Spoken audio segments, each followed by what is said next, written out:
मेरे गुरु हैं। हाँ, मैं और मेरा महादेव साहब कहा करते थे, मैं और मेरा महादेव जिंदाबाद, फिक्र नॉट, मिजाज अप। याद रखिएगा, आपका कौन है? महादेव। वही एकमात्र है आपका, बाकी इस धरती पर आपका कुछ नहीं है। इसलिए रहो धरती पर, लेकिन धरती का होकर मत रहो। फिर साहब ने कहा, रहो तो शिव, जियो तो शिव, अब बनो तो शिव। अब बनो तो शिव, लोटा न थारी बसा, लेकिन जिस हाल में है मस्त है, मिजाज अब। चलिए, अब हमारी बरका दीदी आ गई है, आप सभी के चरणों में प्रणाम। आप सभी के चरणों में प्रणाम है। वरेण्य गुरु भ्राता के सानिध्य में इस उपवन में बैठे हुए हम सभी गुरु भाई गुरु बहन नमन करते हैं अपने गुरु शिव को, अपने साहब दीदी को, जिनके कारण आज हम सभी के गुरु शिव हुए हैं। क्योंकि मूल कारण तो वही है। आज जो हम लोग यहाँ बैठे हैं उसमें विभिन्न जगहों से आए हुए गुरु भाई गुरु बहन हैं, जिसमें पलामू से हैं, हावड़ा से हैं, सिंगरौली यानी मध्य प्रदेश से हैं, जामतारा से हैं, रेणुकूट से हैं, जपला, सिद्धि, शहडोल, नेपाल और रांची के लोग हैं। यानी कि देखा जाए तो 2 देश के लोग हैं। इतनी जगह में हम लोग समाये हुए हैं। एक समय ये भी गुजरा है जब साहब और मानीला मानंद जी के छोटे से घर में महादेव की बात शुरू हुई थी। उस घर में जगह कम थी, लेकिन दिल में जगह इतनी ज्यादा थी, कितने भी लोग आते तो उसमें समा जाते हैं। तो महत्वपूर्ण ये होता है कि आपके दिल में क्या जगह है, किसके लिए। तो उसी में आप अव्यवस्था में भी व्यवस्था बना लेते हैं।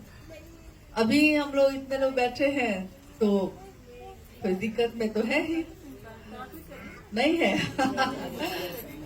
चलिए, तो साहब ने कहा भी है हमेशा कि मेरी अव्यवस्था में ही व्यवस्था है।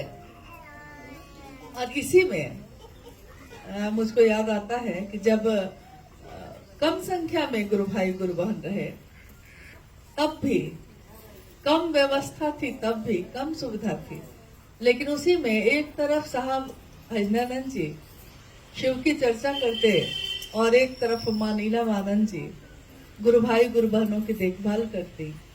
कुछ गुरु भाई उसी में से एक तरफ जाकर खिचड़ी बनाने लगते और हम सब भी बाद में एक साथ सब कोई मिलके भोजन करते। फिर संध्या काल की चर्चा शुरू हो जाती। यानी एक ऐसा माहौल, एक ऐसा वातावरण लगातार बन रहा था, चल रहा था, जिसमें गुरु भाई गुरु बहन आते, पोषित होते और फिर अपने जगहों पे लौट के महादेव के काम का झंडा गाड़ते। यानी पूरी तरह हमारा मन किस चीज पे एकाग्र था? तो महादेव के काम पे, महादेव की बात पे। हम सुन भी रहे थे तो क्या सुन रहे थे? महादेव की बात। हम बोल भी रहे थे तो क्या? महादेव की बात। और हम जी भी रहे थे तो क्या? महादेव की बात। ये पंक्ति तो साहब ने बहुत दिन बाद कही कि बनो तो शिव, रहो तो शिव और जियो तो शिव। लेकिन शिव के से सहेंद्रानंद साहब उस समय ही जी रहे थे शिव की तरह, बने हुए थे शिव की तरह, रह रहे थे शिव की तरह। क्योंकि जो सबको देने वाला है महादेव, वो खुद भी कैसे है? तस्वीरों में हम देखते हैं महादेव चट्टान पे बैठे हैं, बाघंबर लपेटे हुए, नाग को गले में धारण किए हुए, और पता नहीं उस बर्फ वाले कैलाश पर्वत पे क्या मिलता होगा भोजन में। जो तस्वीर में हम लोग देखते हैं, तस्वीरें प्रतीक हैं उन चीजों की जो हमको आपको समझाती हैं कि न्यूनतम व्यवस्था में भी सुखी रहा जा सकता है। यानी सबसे जरूरी है मन का सुख, मन का सुख अगर नहीं हो तो महल में भी नींद नहीं आती है, और मन का सुख हो तो रोड पे भी मजदूरी करने वाले व्यक्ति को भी अच्छी नींद आती है। इतनी ज्यादा नींद आती है कि कभी कभी हम लोगों ने सुना है कि गाड़ियां जो जाती आती रहती हैं, कभी कभी तो चढ़ भी गई है, उसको पता नहीं चला। इतनी गहरी नींद। यानी मन का सुख तभी होता है जब हमारा मन वैसी सत्ता से जुड़ा रहे जो आनंद देते हैं, सुख देते हैं। और महादेव से ज्यादा तो ऐसी सत्ता कहीं और मिली नहीं। सही कहा मंडल सर ने कि महादेव से ज्यादा अपना कोई नहीं है। ये हमारे आपके जीवन में जो प्रतिदिन घटनाएं होती हैं, या हमारा आपका जीवन जैसे चल रहा है, उन घटनाओं से हम समझते हैं। यही उपवन में एक दिन लाइव चर्चा साहब की हो रही थी, और साहब ने कहा कि मेरे 72 वर्षों के जीवन में, उस समय साहब 72 वर्ष के हुए थे, साहब ने कहा कि मेरे 72 वर्षों के जीवन में मैंने ये जाना है कि शिव से ज्यादा अपना कोई नहीं होता। और आज आप नहीं समझते, आज आप नहीं समझ पाते हैं कि आपका सबसे ज्यादा भला सोचने वाला, सबसे ज्यादा शुभ की कामना करने वाला मैं हूं, लेकिन आप समझते नहीं हैं कि सबसे ज्यादा आपका अपना कौन है। आज नहीं समझ रहे हैं आप, कभी तो समझेंगे। कौन होता है अपना? अपना वो होता है जो आपका शुभ सोचे, अच्छा सोचे।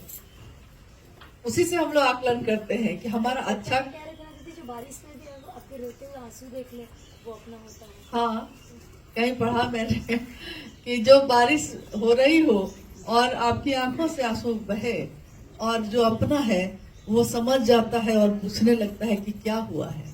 आप कहते हैं कुछ भी तो नहीं, लेकिन वो कहता है कि नहीं, तुम्हारी आंखों में आंसू क्यों है? क्योंकि वो समझ जाता है कि ये बारिश की का पानी नहीं है, ये आंखों से निकले हुए आंसू हैं। तो इतना ज्यादा अपना शिव के शिष्यों का और कौन है साहब हरिनानंद जी को छोड़ के। आज भी तीव्र गति से महादेव का काम हर जगह पे चल रहा है, चाहे वो भारत देश का विभिन्न स्थान हो या नेपाल देश हो। दोनों जगहों पे उतनी तीव्र गति से सारे लोग महादेव के काम को बढ़ाने में अपनी भूमिका निभा रहे हैं, और जगत ये देख रहा है कि ये किसके विचार हैं, ये किसकी बात है। क्योंकि जब भी हम किसी से ये कहते हैं कि महादेव मेरे गुरु हैं, तुम्हारे भी हो सकते हैं, तो लोग पूछते हैं कि ये कैसी बात है, कैसे हो सकते हैं। तो हम कितने विश्वास के साथ उसको कहते हैं कि 3 सूत्र है, करिए ना, हो जाएंगे महादेव गुरु। तो ये 3 सूत्र बताने में हमारे मन में कितना विश्वास होता है। तब वो व्यक्ति पूछता है कि ये बात आपने कहाँ सुनी, किसने कही ये बात कि महादेव से दया मांगने पे महादेव दया करते हैं। क्योंकि आज तक तो हम लोगों ने सुना था कि ईश्वर कृपा करते हैं, करोगे तब ना पाओगे, तो जो हम करेंगे वो ना हम पाएंगे। आज तक तो हम लोगों ने यही सुना, लेकिन ये कभी नहीं सुना कि दया मांगी जाती है।